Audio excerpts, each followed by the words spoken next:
is Your Bucket for Kids, written by T.Wath and M.Reckmeyer.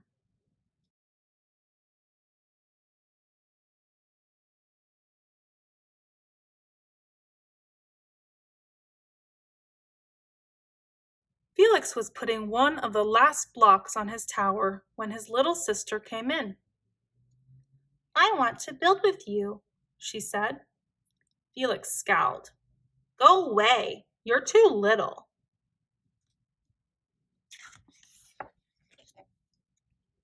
"I'm big."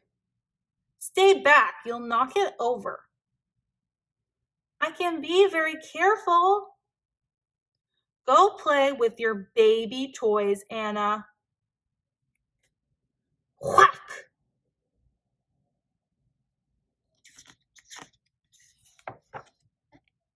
"Grandpa!"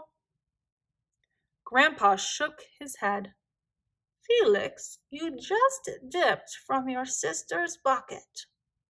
Like everyone else, Anna has an invisible bucket. When it's empty, she feels bad, but when it's full, she feels great. Didn't you ever notice your own bucket?" Invisible bucket? Sometimes Felix couldn't quite tell when his grandfather was joking.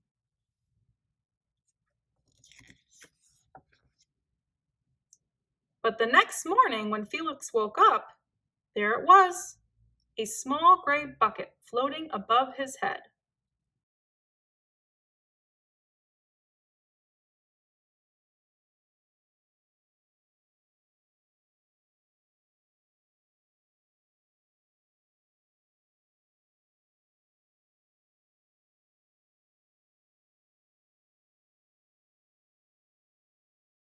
When Felix came down to have breakfast, his mom was in a hurry. "I've got a meeting this morning and it's almost time to go. Anna, sit still."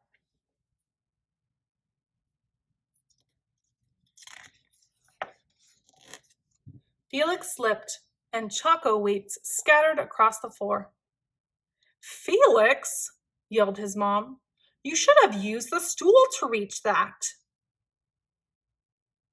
Felix could feel his bucket tip and big invisible drips spill out. Drip, drip. "Ha ha," Anna laughed as she crunched the cereal with her shoe. "Get the broom and clean that up before you miss the bus," scolded Mom. With the school bus honking, Felix quickly swept up the choco wheats and grabbed the last blueberry muffin. But before he could even take one bite, Buster jumped up and grabbed the muffin from his hand. Drip. "Hey, look at Felix's new backpack. My baby brother has one just like it." Drip. Psst, Felix. Drip. "Watch out, shrimp." Drip.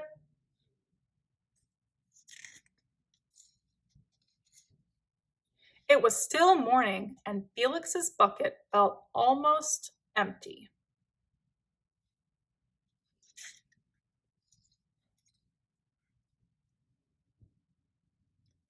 As he watched his classmates walk into the room, he secretly hoped they would trip and fall. That's what it feels like when you have an empty bucket.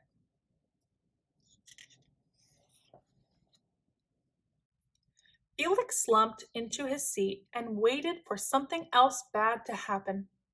Mrs. Bumblenickel walked slowly up to his desk and handed him a paper. He could hardly bear to look. "Felix, you wrote a wonderful story. Would you please share it with the class?" Felix grinned and felt a big drop land right in his bucket. Drop! The class grew quiet. They laughed at all the right places and oohed at the scary parts.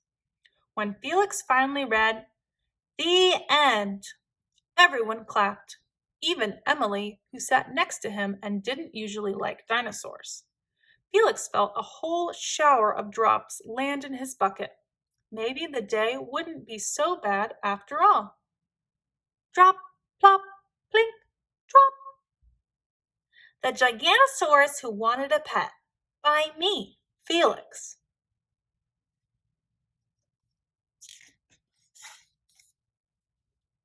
Drop, drop. Team captains today are Veronica and Felix. Nice cow. It's a dog. Well, nice colors there, Felix. Cool laser ant backpack, Felix.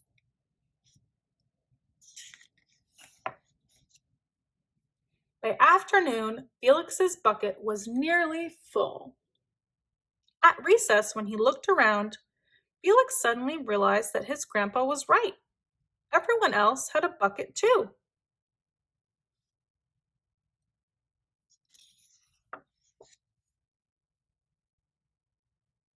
Let me help you. Drop, drop. Here's your baseball. Catch. Thanks, dude. Drop, drop. Hi, I'm Felix. First day? Yes, I'm Amir. Drop, drop. The strange thing was that for every drop he helped put in someone else's bucket, he felt another drop in his own bucket.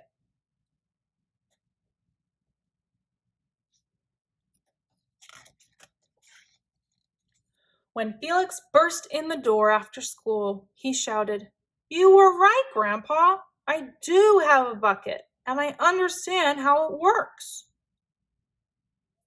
Then he saw Anna's torn doll. "Bad dog," he almost scolded. But then he thought, dogs might have invisible buckets too. "Your doll will be okay, Anna," said Felix. "Mom will fix her." Wah! "Until then, do you want to help me build the tallest building in the world with my blocks?"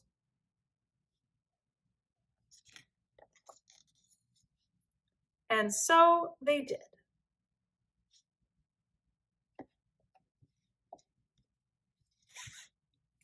The end.